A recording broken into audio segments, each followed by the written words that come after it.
How to mute Instagram Reels.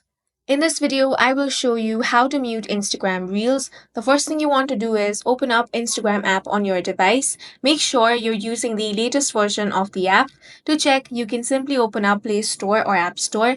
Now, if you find the update button, tap on that and update the application to the latest version. Once that is done, head over to the Reels tab. Now, if you want to mute an Instagram Reel, you simply want to tap on the reel once. Once you do that, the Instagram reel will be muted. If you want to unmute it, tap it again. And as you can see, the reel has been unmuted. If you want to mute all the Instagram reels, then you can simply turn down your phone's volume.